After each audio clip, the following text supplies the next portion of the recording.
Mga bossing, kunting kaalaman lang po regarding dito sa aking modified spading double blade po mga bossing. Ang purpose po kung bakit po ito ginawa kong double blade, kasi ang original nito mga bossing, single blade lang po siya. At hindi po ganito ang itsura. Marami na po akong ginawa rito. Pwedeng itaga rito, pwedeng itaga dito, pwede at the same time pwede pang pagsudsud ng damo dito. So, round po kasi yung ginagawa ko sa aking taniman. Pwede ako magtaga, anytime pwede rin po ako magtanim. So, ganun po mga bossing, no? Marami po ang nalilito na sa lahat po na nag-order sa akin, nalilito daw po sila kasi hindi nila alam, hindi po nila familiar kung paano po i-identify yung kanan or kaliwa na blade. Ito po kasi mga bossing, importante po yung tinatawag natin na kung kaliwiti ka, dapat kaliwa po ang blade. Kung kanan ka, dapat nasa kanan po ang blade. Ganito po ang pagbasa or pagkilatis or pagkilala natin kung yung hawak nating itak, kaliwa or kanan po ba yung blade niya mga bossing. So ito po, tingnan nyo po mga bossing. Ayan. Tingnan nyo po yung tapyas. Pag nandito po sa kanan yung tapyas, ibig sabihin, kanan po ang gagamit niya. Ayan po. Klarong-klaro po yan mga bossing. Yung tapyas ha. Tingnan nyo po yung tapyas. So nandito po sa aking kanang kamay. Dito po, wala pong tapyas dito mga bossing. Malinaw po.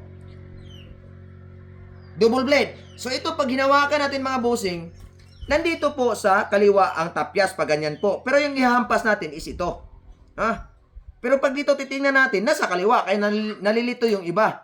Na kaliwa ba to or kanan ba? Double blade po yung order nila. Tandaan ho natin, pag hawak natin, pag nasa kanan po ang blade kagaya nito, kanan po yan. Pero kung titingnan natin dito sa kabila, nasa kaliwa po ang blade na pangalawang blade. Double blade po mga bossing. Pero, pag ito na po yung ihahampas natin, alangan ihampas natin to ganyan. So, dapat iikutin natin ang ating spading or ang blade ng ating spading. Ganyan po mga bossing. Pag ikot ng ganyan, hahampas natin, yung tapyas ng blade niya is nasa kanan pa.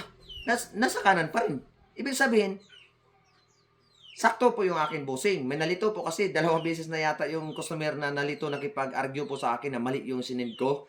So, pinahawakan ko po muna sa kanila yung spading at tinanong ko kung saan po ba yung tapyas. Ganyan po mga bossing. So, babalik-baliktarin man natin, sabihin natin dito, tama, kasi nasa kanan nga.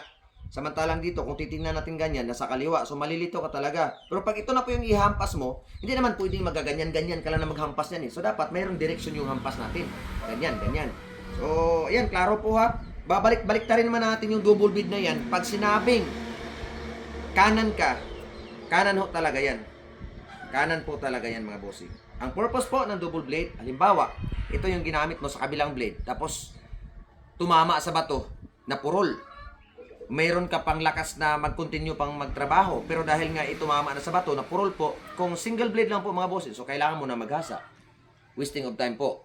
Pero kung mayroon ka pang alas dito sa kabila, gagamitin mo na naman ito. So yung panahon na inupo mo, para maghasa ka, nagamit mo pa para magtrabaho. So, yan po ang purpose ng double blade mga bossing. Pero sa hindi lang po sanay gumamit ng double blade, mag-ingat po tayo. Kasi ako, since 2013 pa po ako gumagamit ng double blade. Until now mga bossing, masusugat pa rin po ako.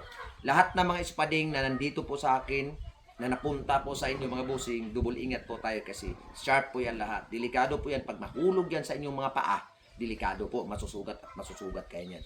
So, yun lang po mga bossing. Ako naman po ay kaliwiting tao. Pero, hindi ako marunong gumamit ng kaliwang blade. Kanang blade po yung aking ginagamit. Kaya ito po yung gamit ko mga bossing. Ito yung aking kasama ko po sa aking trabaho. So, nasa kanan po yung blade. Babaliktarin natin, nasa kanan pa rin po yung blade. So, malinaw po ba mga bossing? Kung mayroon po kayong tanong ulit, sa comment section lang po mga bossing.